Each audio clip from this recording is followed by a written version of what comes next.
This episode is brought to you in partnership with the Colorado chapter of the Nature Conservancy. Guided by science and grounded by decades of collaborative partnerships, the Nature Conservancy has a long-standing legacy of achieving lasting results to create a world where nature and people thrive.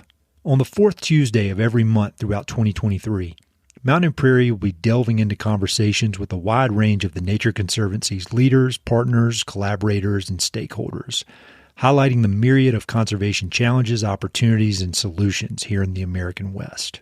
I'm very excited about this year-long series, and I greatly appreciate the Nature Conservancy's generous support. To learn more about the Nature Conservancy's impactful work in Colorado and around the world, visit www.nature.org/Colorado.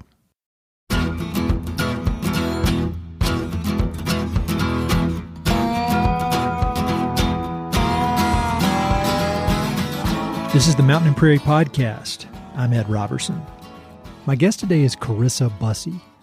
Corissa is the Buffalo Restoration Program Manager for the Nature Conservancy, where she oversees TNC's work to advance tribal-led efforts to restore buffalo, grasslands, and communities at scale. Based in Rapid City, South Dakota, Corissa and her team at TNC partner with organizations including the InterTribal Buffalo Council and the Tanka Fund to bring buffalo back to tribal lands, which not only contributes to healthier, more resilient landscapes, but helps to heal and restore a web of natural relationships that's been broken for hundreds of years. TNC has been working with buffalo for many decades now, and it owns herds at numerous TNC preserves across the United States. Each year, those herds produce approximately 1,500 buffalo that are in need of new homes. So TNC has begun working with tribal nations to transfer these buffalo from the TNC preserves onto native lands. But transferring the animals from one place to another is relatively simple. It's the trust-building, infrastructure development, and long-term collaborative vision that requires strong relationships and outside-the-box thinking. As you'll hear in this conversation, it's a complex and very important project with amazing potential. I've always loved learning about buffalo, and given the recent release of Ken Burns' newest documentary on this very subject, I was extra excited to chat with Corissa. We started out with the most basic question of all. Shall we call them bison or buffalo? And then we moved into more complex topics.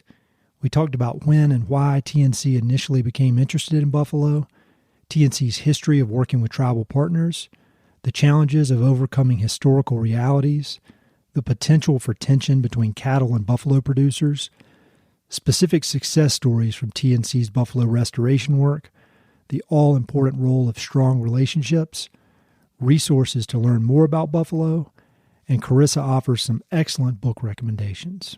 I greatly appreciate Corissa taking time out of her busy schedule to educate me on the finer details of buffalo, as well as the large-scale vision for TNC's work. I learned a lot from this conversation, and I know you will too. Thanks for listening, and I hope you enjoy. Well, Corissa, I am very, very happy to be talking with you. I'm obsessed with buffalo and bison, but then, as always happens when I'm preparing for these interviews, I realize that even though I think I know a lot about something, when I start talking real experts like you, I realize that I don't know anything. And so a very, very, very basic question to start this that I bet you get a lot, but I need to know the answer. Should I call them bison or should I call them buffalo? And first, I just want to say, Ed, thank you so much for having me on the program. And it's great to visit with you. And you know a lot, Ed. So this question of buffalo and bison has been a learning experience for me as well, as I mentioned. At the Nature Conservancy, I, for many, many years, referred solely to this wonderful animal as bison. And its scientific name is bison. Mm-hmm. And so that is the name for the North American bison or buffalo. And I've even been in debates about this and corrected folks in saying, no, it's just bison. But there are actually hundreds of words for this animal or relative in indigenous cultures. And those are the many indigenous nations' words and languages across the continent. And so I'm speaking to you from Lakotan land. And there are words such as pate and tatonka for buffalo in Lakotan. And again, there are hundreds of words. And all of those words were forced into silence at the same time that the buffalo were driven to near extinction. And that collective history is a part of what we're reckoning today. And how do we heal through that and restore buffalo to place and restore buffalo to community? And when that era was occurring, the common word used at the time was buffalo. So you might have heard of Buffalo Bill or a Buffalo Nickel, or a really challenging phrase, kill every buffalo dead is an Indian gone. And so at that same era, when those hundreds of languages were forced to be in silence due to the assimilation period and the boarding school period, buffalo was the carrying term that Indigenous peoples were allowed to use. And that is the term that carried culture and cultural connection, spiritual connection to this animal through that era, and one that continues to be a unifying word across Indian country for this relationship. And so that is why we, in this work, when speaking about tribal-led buffalo restoration, do intentionally use that word, because it's about not just restoring an animal to a place, it's about restoring buffalo to community. I love that. And I'm glad I asked. I almost didn't ask the question because I thought it was so basic, but that's a really, really insightful answer to that. Thank you. Second question, that's kind of a basic question, but I'd love to get your expertise on it. When I've read a lot of histories of bison, buffalo in the West, I see this large range in numbers of the estimation of how many there were. I've seen there were 60 million before European settlement. There were 30 million. And in the end, that's a ton of them. And then maybe it doesn't matter one way or the other. But I was wondering if you could give kind of just a overview, brief. I mean, you could write 5 books about this, but an overview of the bison from, say, the time that Europeans showed up. Buffalo bison are an incredibly important species across most of North America. So their historic range is from Alaska through Canada all the way down to Mexico, and from the eastern states, New York, all the way to western states, Washington and Oregon. In the Floridan Panhandle, there were even accounts of folks sailing around the Panhandle and seeing buffalo. And they, everywhere they existed, were a critical part of the ecosystem. They play this important relationship role for thousands of other species and beings. Whether that number is 30 million or 60 million or maybe more is a bit unknown, because as European settlement came to North America, it pushed in really from the sides, from the east and southeast. And those animals, those buffalo, were the first to begin to decline until they were really only seen west of the Missouri. And so sometimes we associate them primarily just with the Great Plains states, and that is definitely a stronghold for them and a place that they really succeed well in. That is not their only habitat and their only home.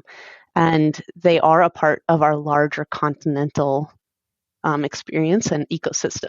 And so from there, as westward expansion continued by settlement, not only were the buffalo driven into smaller and smaller areas that they could continue to have as home and habitat, as I mentioned before, Indigenous peoples were also forced from landscapes. And so there's a lot of mirroring that you will see there between the experience of the buffalo and Native peoples. And the railroads began to be built, and that was a really critical element as well of how quickly buffalo were harvested and hunted within the various landscapes, and how they were divided. And eventually, by the late 1800s, due to intentional campaigns to exterminate the buffalo, like I mentioned, to take away that food source and that source of shelter and clothing and the entire economy that they provided on the landscape for all Indigenous peoples that had a relationship with them, they were dwindled down over that century from 1800 to 1890 to near extinction. By the end of the late 1800s, there were only a few hundred animals that remained. They were nearly extinct. And those few hundred animals were mostly orphaned calves whose entire herd had been hunted down. And so that is where, since then, we have been working to bring this incredible animal back into relationship across the country. And now there are about 400,000 to 500,000 buffalo on the continent today. Yeah, well, that was going to be my next question, was how many are there now? That history of the buffalo is just, it's so complicated. It really, like you said, if you learn about the history of the buffalo, it mirrors so many different things, particularly that of the Native American. Are there any books or resources that come to mind that have been especially helpful to you as you've learned this really, really complex history? Because that's one of the things I'm always focused on in this podcast is I want people to listen to these episodes and then go off and learn a lot more on the subject and go deeper. So while we're on this subject, I was wondering if you have any books or resources that have helped you in your understanding of the history of this animal and just the impact of it on the history of the United States. Yeah, absolutely. Well, we're very fortunate to be speaking today just last week, and perhaps most of the folks listening in have caught the first premiere of this, but the American Buffalo premiered last week on Public Broadcasting Service, or PBS, mm-hmm. and that was put together by Ken Burns. It's a 4-hour series, 2 parts, and it unpacks and talks a lot about the history that I just discussed with really powerful images and story as well. In this body of work, there's this image maybe folks have seen before of a pile of skulls of the buffalo that had been hunted, and it's I can't say exactly, but maybe 40, 50 feet tall or more. Mm-hmm. It's enormous. And I've seen that photo so many times, and I've used it in sharing with our colleagues about this part of our history that we're working to reckon. It is hard to understand the magnitude of what that means and the amount of loss. And I've seen that photo and I've used it in presentations before. But after watching this documentary, the Ken Burns American Buffalo, it just put so much more feeling for me personally into that photo, to the point that I was just sick to look at it even the next day. And I would strongly urge anyone who is interested in learning more to check out that documentary again, The American Buffalo by Ken Burns. Another really wonderful book if folks are wanting to dig into the important role that buffalo play, that bison play in the land, and also to peoples all across the continent. There's this book called The Ecological Buffalo, written by Wes Olson, and it could be a coffee table book. It is full of gorgeous images of buffalo, as well as the most amazing examples of the roles that they play as a keystone for the thousands of other species that depend on them, and how important it is to bring them back. And so if you love beautiful images of buffalo and amazing facts about them, I would definitely recommend picking up that book as well. Those are great. And I have not yet watched the Ken Burns documentary, although a lot of my past, or several of my past podcast guests are some of the talking heads in that. Dan Flores and Dr. Sarah Dant, who's a history professor. And Sarah's actually, we're going to be recording in 2 weeks. And so we'll be talking about that experience of being in that documentary, as well as her recent new book. And so anyway, the timing for discussions about buffalo is perfect. Thanks. Well, it's always perfect, but it's especially perfect thanks to Mr. Ken Burns getting everybody all excited about it. So I'm really excited to watch that. So Nature Conservancy. When I read somewhere online, and I could be wrong, correct me if I'm wrong, but that TNC got involved in bison about 30 years ago in South Dakota, where you are now. Is that correct? And what is TNC's main mission with being so deeply involved with bison? So it's even longer. It was is it really? 1970s. Yeah. So it was in the 1970s, and my apologies, I could get you the exact year. I should have it memorized. That our first herd was formed up in the Leola area in South Dakota. And so the Nature Conservancy has been bringing bison back to place as part of the important landscapes that we care for and steward across primarily the Great Plains and Midwest, but also in Colorado at the Medina Zapata. Mm-hmm. And we have been bringing bison back to place because we understood that really important ecological role they play. And as we've been working to care for lands that we steward, we knew that was an important piece we had to restore in order for places to thrive. And this wonderful story I've heard is our Nachusa Preserve, which is just a little south of Chicago in Illinois. They have worked to restore prairies on that property for decades, and they have incredible, beautiful wildflowers and forbs and beautiful, healthy prairies. But they recognized that they wanted to bring that buffalo back as well. And when they did, they have an awesome team of citizen scientists and their own science team as well. And they learned that immediately after bringing the buffalo back that next spring, they could see when the buffalo shed off their coats and these big clumps of wool, that important nesting material was picked up and used by an abundance of birds and small mammals and foxes and mice and voles and all of the beings on the prairie.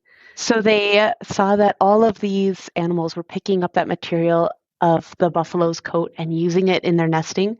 And that material is super critical to how well species survive those really cold spring frosts. And in many instances, especially for grassland birds, that can be the difference between that nest surviving or dying off. It is an incredibly important relationship that buffalo play uniquely for, as I mentioned, thousands of species. And that is why the Nature Conservancy has been bringing buffalo or bison back to the places we care for. We now manage collectively about 6,000 animals across 12 herds. And we always did that for that ecological role originally. And in the last few years have been deepening our learning and understanding about how important buffalo are for people as well, and how can we be a part of supporting tribal-led buffalo restoration through the herds that we steward and beyond, showing up as a good partner. Yeah, well, and that's one of the things, I probably sound like a broken record, but in all of these TNC-focused episodes that I've been doing this year, the main word that comes up over and over and over again is partnership. And I feel like TNC, whether it, I had Matt Moorhead and Galen on the podcast talking about grasslands restoration, and they just constantly talking about partners, and it's like that across the board, whether you're talking about forest health, whether you're talking about sagebrush, water, whatever. And so that brings us to your main focus now as the Buffalo Restoration Program Director. Can you kind of give an overview of this program that you're in charge of, and then we can kind of dig down into the details of it? Absolutely. We, in the past few years, have been exploring, as you said, how can we be a good partner in this work? And our primary partners in this are currently the InterTribal Buffalo Council, which just celebrated their 30th anniversary last year. They are a collective of about 83 member nations today across the country who are all working to bring buffalo home.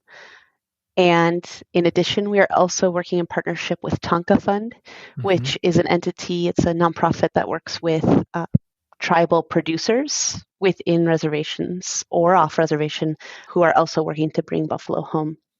The InterTribal Buffalo Council reached out to us actually, I want to say about 7 or 8 years ago, and they asked if we would be willing to explore a partnership. They said, we both care about buffalo. We both care about open space. What could we do together? And a couple of months passed after that first meeting, and both of us are located in Rapid City, South Dakota.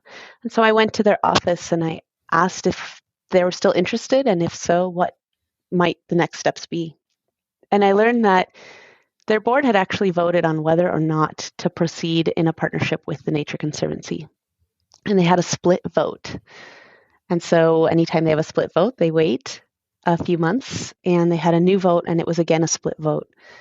And at that point, process needed to just go to rest. And so I asked them, what might we as an organization, what should I bring home to our herd, our family, to learn from that? What does the Nature Conservancy need to understand? And they shared that over and over historically, the Nature Conservancy had purchased or acquired or sold lands that were really important to their member nations and their communities, but had never consulted those nations and peoples. And that is a part of our history as an organization, and one that we are, when you know better, you do better. And so we are working now to understand how can we do better in that? How can we be a good partner as well to Native nations in this work? And so in 2020, we additionally, from the herds that we steward, began working with the InterTribal Buffalo Council to, rather than sell animals like we had traditionally done, to every year our buffalo exceed the amount of land that we can, or the amount of grass available that we have on our lands, I should say. Mm-hmm. There's more animals than we can sustain on our herds. And so every year we have a surplus that we need to send to new homes. And traditionally we would sell those every fall to help pay for our operations. But through these questions that we were leaning into, we began to explore, what if instead of selling those animals, we could instead transfer them to these member nations of ITBC or these members of Tanka Fund and bring them back to community and have that conservation life of the buffalo continue on beyond our organization as well? And how can we, through that, continue to show up as a good partner beyond the transfers? And so we have been building relationship in the ways that the buffalo can bring us together, and leaning into that and understanding what else can we do and how else can we show up together as partners in this work and what's being asked of us. And we're very young in that journey right now, but we have now, through that partnership, collectively transferred, as of this year, over 1,500 animals now from the Nature Conservancy herds to more than 30 member nations across the continent. That's really cool and very inspiring too. And I love the fact that an organization as established as TNC is still in the process of learning, and through that hard conversation you had, or that hard news you got, I'm sure that was kind of rough to accept at first, but then you thought about it and the organization thought about it and you made a change. And I think that's just what I try to do on a micro level. And so I'm glad to hear that big organizations like TNC are doing the same. One question about transferring the bison to these tribal nations. How do you pick where it's going to go? I mean, are you transferring these to established operations of, native operators that have a business in place, or are you seeding new bison businesses? Because I would imagine that to start a new bison business is probably pretty complex, and it's obviously a lot different than cattle ranching. So I'd love to hear about the process of deciding where do these bison from TNC go. Absolutely. It's a definite yes and one that we really follow the lead of our partners in the InterTribal Buffalo Council and Tanka Fund. So through these last few years, what we have done is worked with our herds to identify who has animals available and, what age are they, what genders are they, what do we have to transfer? And then we work closely with our partners for them to work among the member nations and identify who is interested in animals and what's the right matchmaking there. The InterTribal Buffalo Council has been operating a surplus program originally with the Department of Interior and the National Park herds, and they've been doing that for decades. And so they have an enormous, wonderful program that they've been operating in, and one that they've been then supporting us through as well to make those connections. InterTribal Buffalo Council has, every year, they ask of their member nations who is interested in receiving animals. Do they have management plans in place? Do they have tribal council approval? Do they have the support that they need? And then supporting that as well through the buffalo that become available. In some cases, that will be a brand new herd with a nation that has, for the first time in hundreds of years, is bringing buffalo back to place. In some cases, that will be a herd that's been established for a long while, and they may be interested in growing or in changing genetics or in improving their food programming for the nation. And so there's a variety of ways that these relationships can be supportive, and our partners are really helping to make those connections and do so in an equitable way across their memberships. Another very basic question that I should probably know the answer to, but I don't. I've read a lot about sometimes there can be tension between the buffalo business and the cattle business because of a fear of, is it called brucellosis? Is that how you pronounce it? Mm-hmm. Yeah. And so could you talk a bit about that? I just don't understand it. I know that there are, a while back that, there was breeding between cattle and bison, and then it created this disease that some people think are a threat, but then I've heard that other people say that it's overblown and it's not as much of a threat as it seems to be. Can you educate me on that? What do I need to know about that? So brucellosis is a challenging disease within cattle herds. It causes abortion of the fetus if it is within a herd. And so there's a lot of concern, understandably, around the spread of that disease. There is a misunderstanding, I would say, around the risk that is there between buffalo and cattle herds within the current operating models compared to other animals that are also wildlife actively roaming across landscapes, but are not given that same risk level. And so buffalo are currently the only North American wildlife that is really managed primarily as livestock. Mm-hmm. They are more or less, in most instances, within a fenced perimeter. In comparison, elk and other wildlife that have continued to have that ability to move across landscapes and their ways that they've done for thousands and thousands of years, they too can carry brucellosis. And so it's a bit of a conversation around what is the risk that we're really talking about here and what is the appropriate management toward that.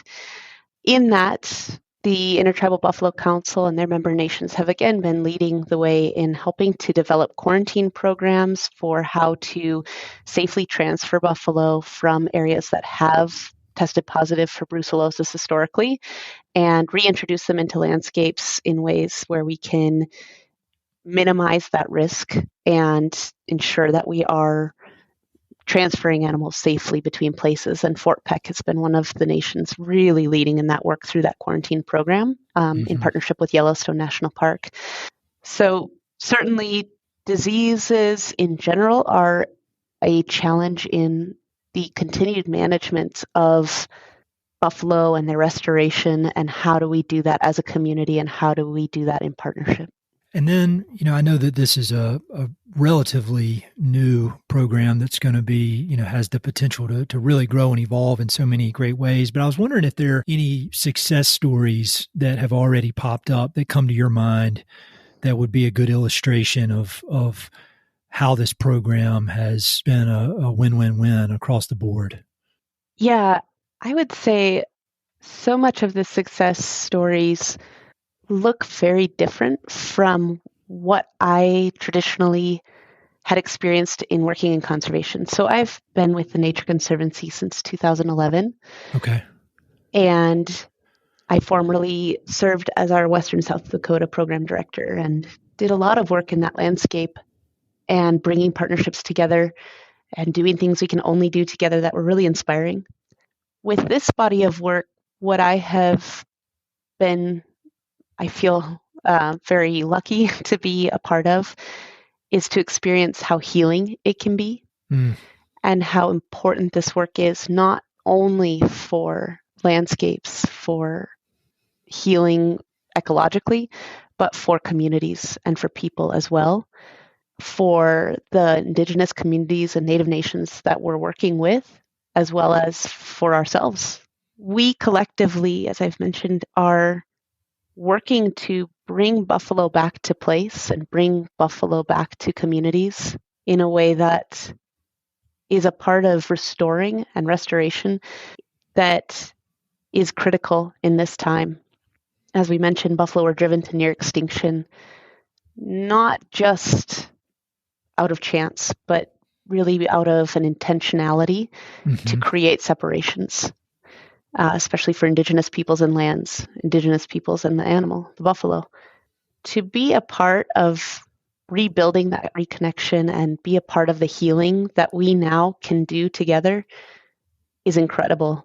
And it's important for every nation that receives buffalo, whether that be 5 animals or 150, the coming back together has been an example of the success that has touched me and our fellow colleagues in the communities as well in a very different way.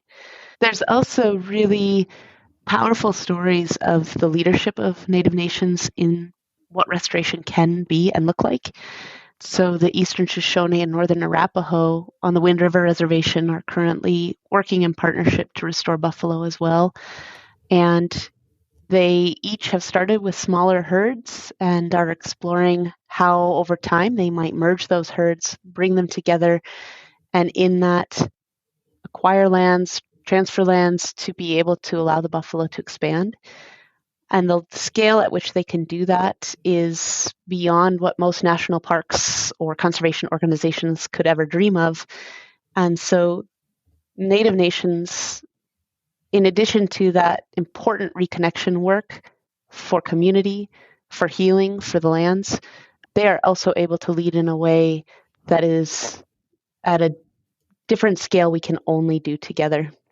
Well, I love that it's so different than the way that you were used to measuring success in conservation. I think that's a really interesting insight and interesting thing to think about.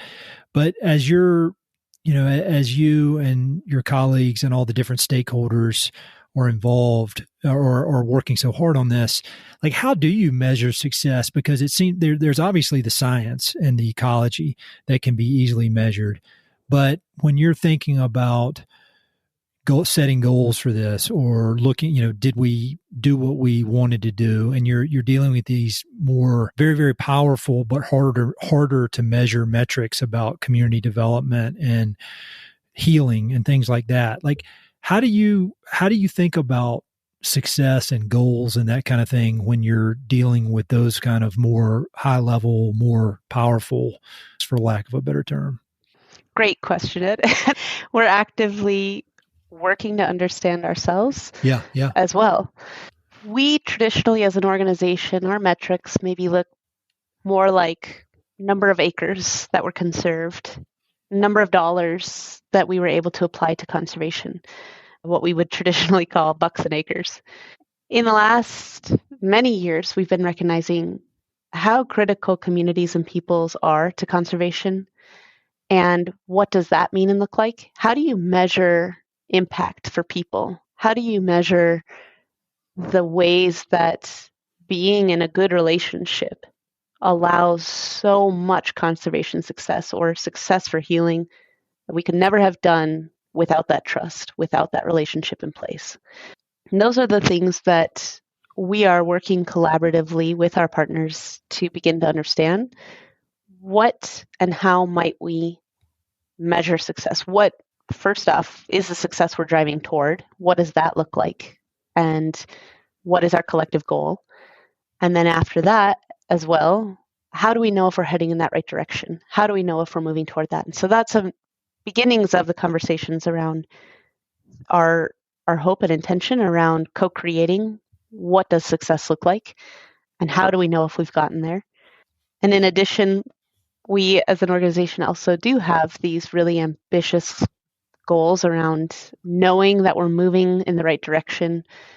You've probably heard of the 2030 goals that have been set around ensuring that we're really making strides for conservation in this critical decade in the face of so much change, so much uncertainty. How can we ensure that we're pulling together at enough of a scale and in the right way to meet the moment that we're in?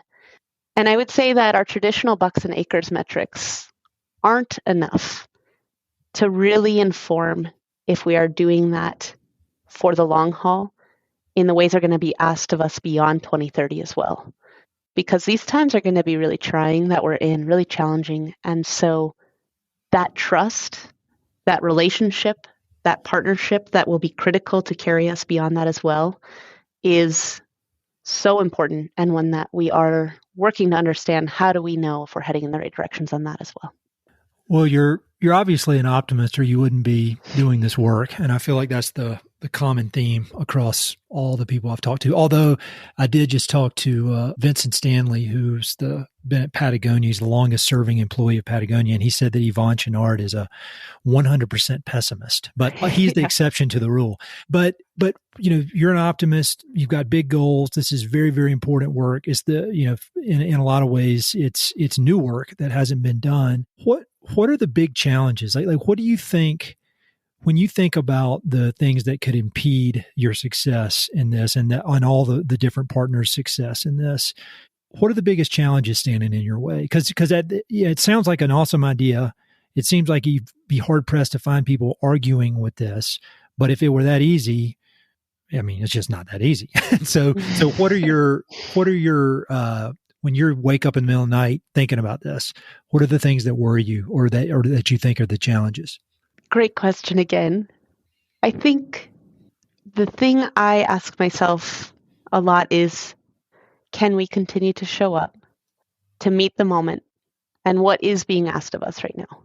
I would say that in this body of change and co-creation and exploring, like, how do we partner at a scale we've never done before, in a way we've never done before, this is absolutely feels like building the plane as it's flying.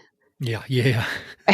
And even internally within our organization alone, within the Nature Conservancy, over our long history, we've traditionally really worked locally in powerful ways, but not always understood how do we work together across places?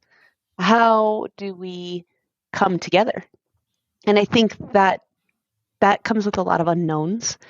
And I've been reflecting on how often we fear the unknown because it's scary, right? Yes. But it doesn't have to be. What if on the other side of the unknown is something much better, much more beautiful than what we could have predicted or what we could have imagined?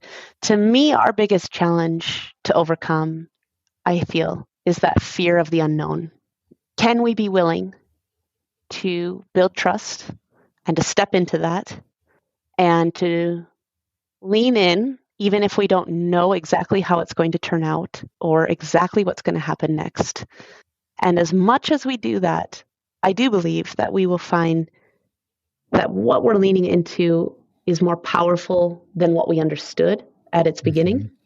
But it's got to involve overcoming that fear to do so. And I would say that's our greatest challenge, is being willing to let go of that.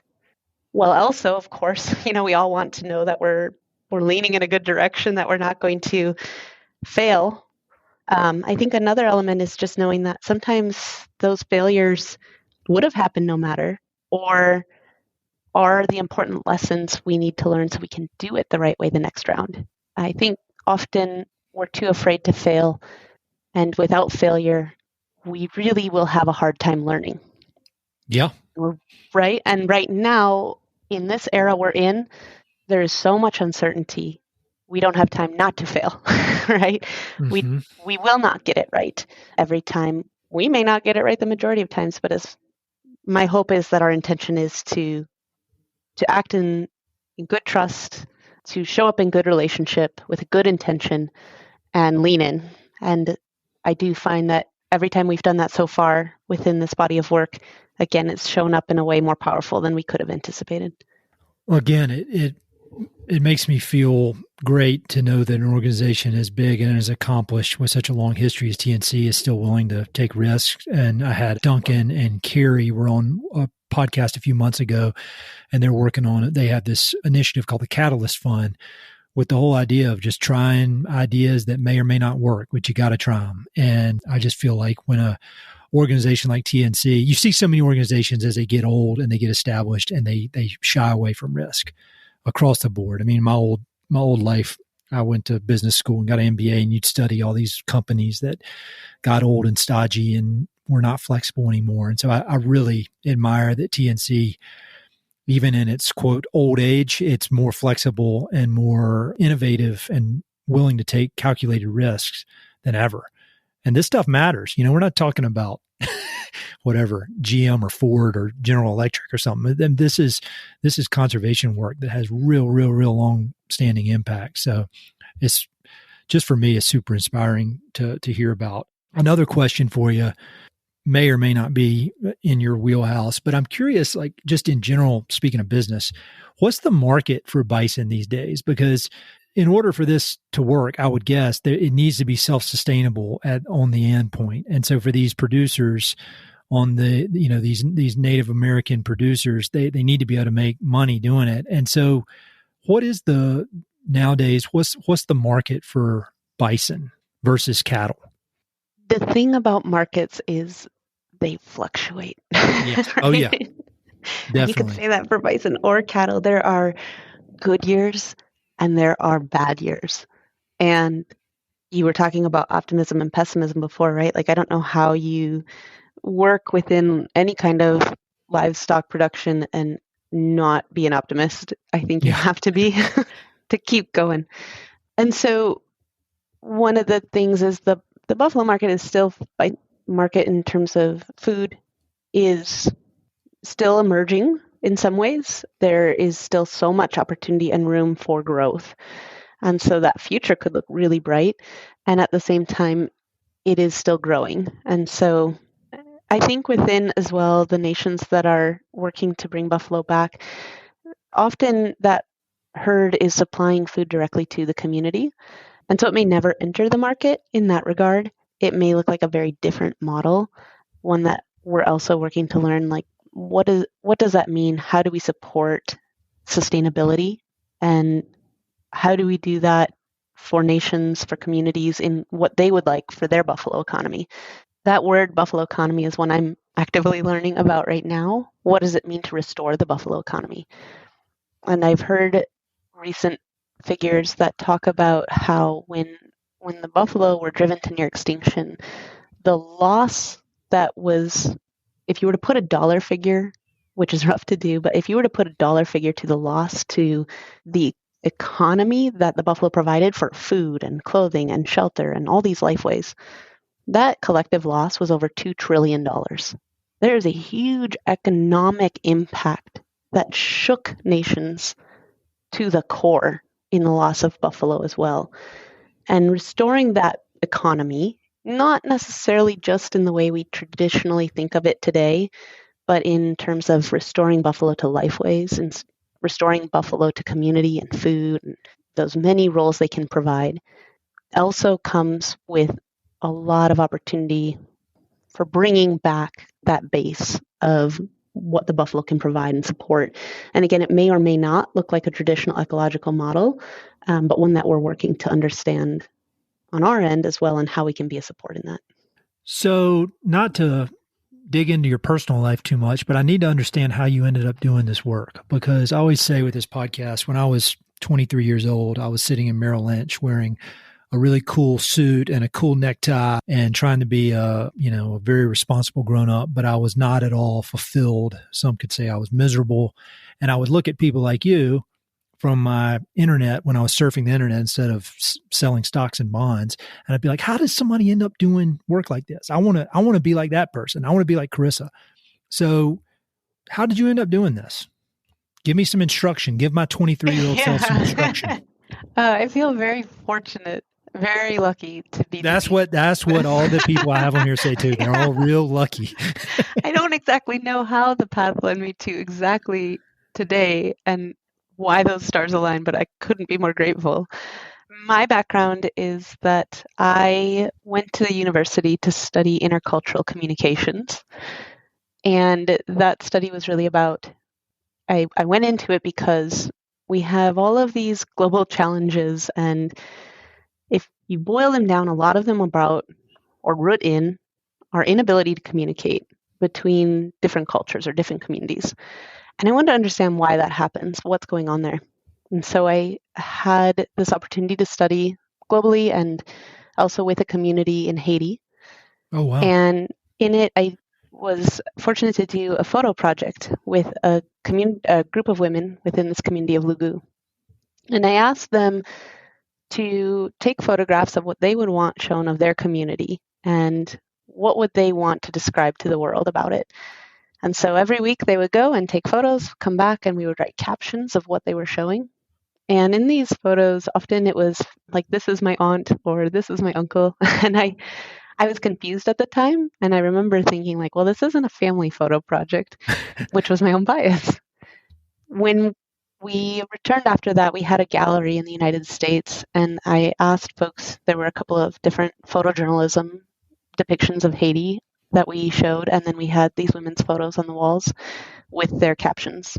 And I asked participants to describe the words that they think of when they think of Haiti.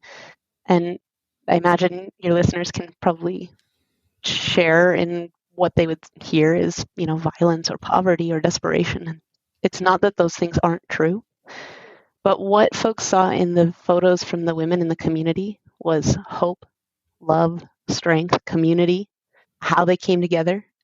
And that is the side we often do not hear. When we talk about intercultural communication, we're actually usually hearing a dominant culture's perspective speaking for the other culture. And so how do we create the ways that we deeply listen and learn and communicate together so that we can understand wholly what it is we need to do together and the strengths that we each bring and the challenges we face in that together sense? That's really And cool. so that's what led me here, I guess, over time. But why South Dakota? Why not Haiti? Or why not? My wife studied international development in grad school, and I remember all of her classmates. They're all over the world. Some in the U.S., but some in Africa, some in South America. All over, applying these really great skills and their passion to different cultures. Why conservation? Why South Dakota? Mm-hmm. Yeah. Did you talk to my mom before? No. She's actually listening in right now. No, and she would know that I married into a wonderful family that calls South Dakota home. And so my husband, William, our son, Jorgen, we live in the Black Hills in South Dakota. And that is where I moved after university to be with family. And through that, because of that location, and that's where I, again, feel very lucky, not just to have my amazing family, but also to have been in a place where this work is so centered and so critical. The Black Hills are really sacred and unceded lands of the Ochete-Chacoim, or the Great Sioux Nation. Buffalo are very closely connected to the Ochete-Chacoim and many nations across the entirety of the continent, as we've described. And so in that, it happened that I got to work with buffalo through the Nature Conservancy here in this landscape. I got to meet and visit with the InterTribal Buffalo Council and Tanka Fund, both which are, again, located here in Rapid City. And so I guess the stars aligned for me, and I feel really fortunate to be in that. And then, with a lot of the folks, I think about Matt Moorhead and Galen, who were on talking about grassland restoration. I think about Matt specifically, and he's been in eastern Colorado and that general region for, it might even be coming up on 30 years now, and building these long-term relationships with ranching families and with all the different stakeholders. And they've been seeing him time and time again for decades now. And I always think, he's really good at his job. He's really smart. But I think if there is a secret, it's the amount of time he's put in on the ground in the communities, getting to know people. Do you think that's just a critical part of what you do, is being there in the communities, knowing the people, establishing relationships, the kind of relationship that cannot be established in a few months or even a few years? You've been there, sounds like for quite a while now. How important is that to the work you're doing? It's everything, right? I think a lot about how in this work, the buffalo that are really bringing us together. And it's not just in one location. It's not just, here where I live in my home. It's all across the country. And so we're in this early relationship building era or phase of across the continent, across the country. How can we be a good partner and build relationship and come together in ways we haven't done before? And I will say, across the majority of the country, we have unfortunately not, as an organization, traditionally built strong relationship with Native nations. That's not everywhere. Some places have very strong relationships. But I would say increasingly in the last decade, we've been working to lean into that and to come together. One of the things, is kind of a harder story, so I'm hesitant to share it, Ed. There was a transfer of buffalo that we did with the community, the Seneca Nation. And in it, we are transferring wild animals, right? And sometimes that doesn't go as we would hope. Yep. And in this case, that's what happened. Unfortunately, a few of the buffalo died in transfer. And when we arrived, it was a really hard reckoning. We felt like we had failed. We felt like we had failed the community in a way we couldn't control, but it was still really challenging. It turns out that those buffalo arrived on the same day as a treaty was signed between the Haudenosaunee, or the Great Iroquois Nation, and the United States government. And it was a treaty of friendship and peace, hundreds of years earlier, that had been signed on that same day in November. And that was the same day the buffalo arrived. And so I was reflecting on that peace and friendship. And we were wondering, well, should we just leave? Should we be here? What should we do? And we reflected on how a friend in a really challenging time doesn't need to know what to say, doesn't need to have the right answer, but doesn't run away.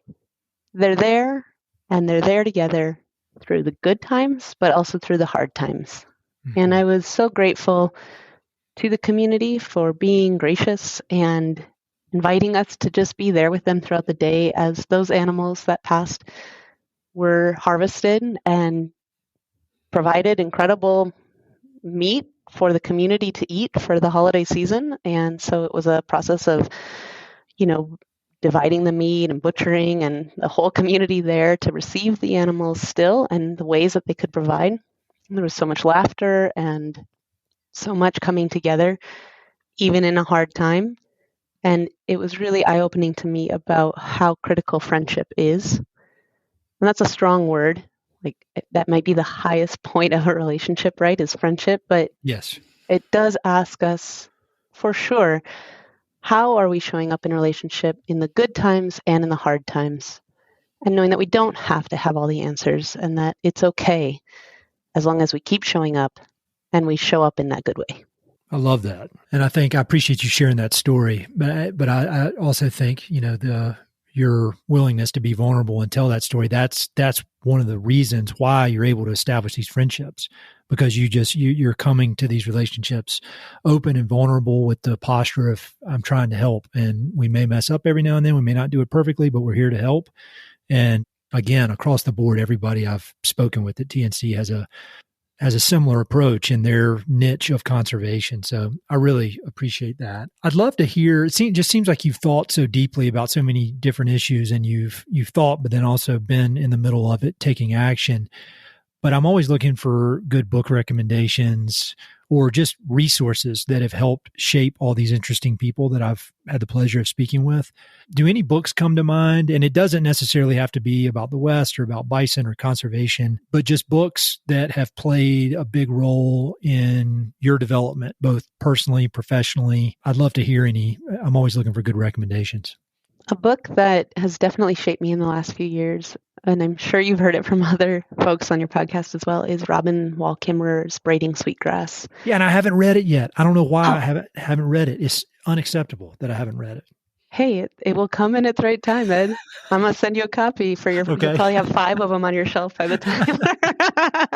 It is a really powerful book about, we've been talking a lot about relationship throughout the podcast, right? And partnership.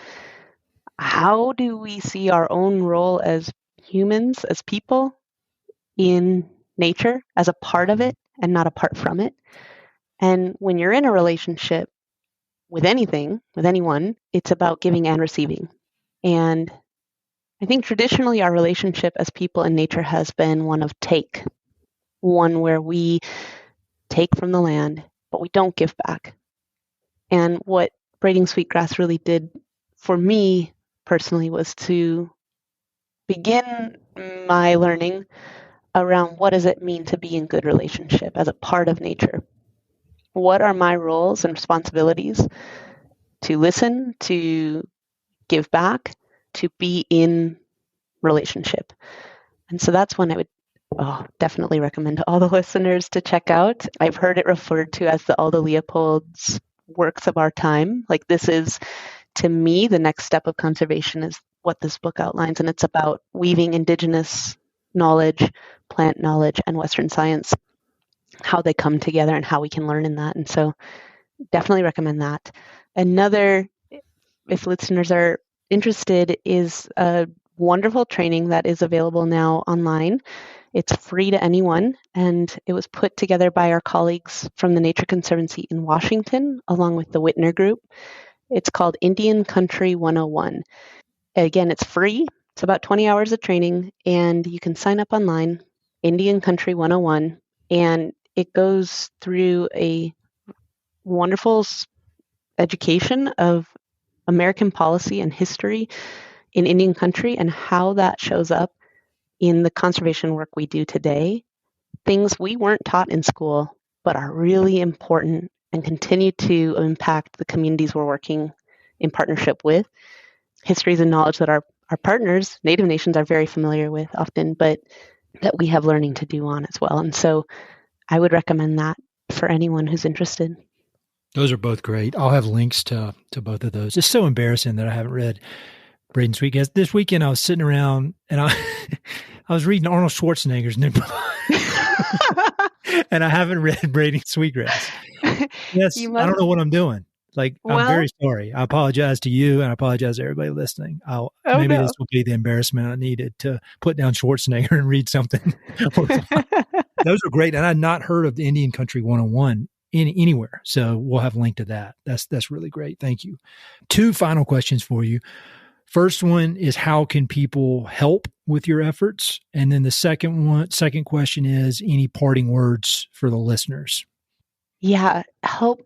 This is another word that I've been reflecting on with our team, is one that we talk about. What does it mean to be helpful and what does it mean to be useful? Mm-hmm. And how are we showing up in a way that is ready to bring our full selves and also learn and be in that right relationship? And so I think if listeners are willing to take that Indian Country 101 and learn about the lands where you live and the peoples who have called that home before European settlement, before American settlement. Again, we weren't taught those histories in school. We weren't taught about place in that sense often. And it's really important for us to understand so that we can move forward in healing. It's so critical. I think we go to the doctor, right? And we have an ailment. You got to understand what's causing it. What's the history there in order to make it heal? And I've also reflected a lot on how often, maybe this will sound silly, but I was standing once on a bridge and there was this water pouring down on it or under it. I was reflecting on the moment we're in and how everything feels like it's rushing so fast in terms of climate and conservation and the challenges we face. And it feels often like, where do we go from here? What do we do that is meeting the moment of this time? And sometimes it feels like being lost. And I think about, when we're lost, what do? We don't just wander off in any random direction. We have to understand the best we can, how did we get there? Where did we come from? That to me is the moment, is asking us to understand that. How did we get here? And where then can we go forward from here? And so that learning and that learning journey has been really, I'm grateful for all of those who have taken me under the wing too and helping me in that long journey yet ahead, but very critical. I love it. You are very, very, very, very, very wise and very good at talking about this stuff. And it highlights my stuttering and blabbing and how half the stuff I say doesn't make any sense. And you need to start your own podcast because I'm so inspired by it. And it's just really, really, I've learned so much. And I hope one day I can make my way to South Dakota, because I'd love to see some of the work you're involved in person. But seriously, thank you so much. I know you're going so hard. You were traveling last week. You've got all this important work to do, but you took time out of your schedule to chat with me. And I really, really appreciate it. And just really thank you so much, and keep up the great work. Ed, thank you so much for having me here with you today. And thank you for your amazing questions and for the opportunity to share a bit about this work. Hey, it's Ed again. Thanks so much for listening to the podcast. I know your time is valuable, so it means the world that you spend it listening. If you want to support the podcast and help it to continue to spread and grow, there are a few ways you can help. Number 1, pass it along to a friend or share it on social media. Word of mouth recommendations are the most powerful way for ideas to spread, so I'd love it if you could share the podcast with a few pals who might enjoy it. Number 2, You can go to Apple Podcasts and give it a 5-star review. Good reviews encourage the Apple overlords to suggest the podcast to others. So there's a link in the notes if you'd be so kind as to give it 5 stars. Number 3, you can support the podcast financially via Patreon, and there are exclusive benefits for those who do, including a monthly behind-the-scenes newsletter, Mountain and Prairie stickers, live and recorded video chats with podcast guests, and much more. Number 4, I've also got 2 emails that I send out. The first is my weekly email called Good News from the American West, which I send out every Wednesday. It's only positive news, something we can all use a little more of these days. And my other email is my bi-monthly book recommendations email. One email every other month with 5, 6, 7, or 8 books that I've recently read and highly recommend. The thousands of people on both of these lists will vouch for me. No spam or other funny business. And number 5, finally, check out my online store for Mountain and Prairie stickers, shirts, and coffee mugs. I've got some really cool designs from Western artists with more on the way, so head to mountainandprairie.com/shop to check it all out. I'd love to connect with you. I'm on Instagram and LinkedIn, so look me up on either of those platforms by my name or through the links on my website. All right, that's it. Thanks so much for your support.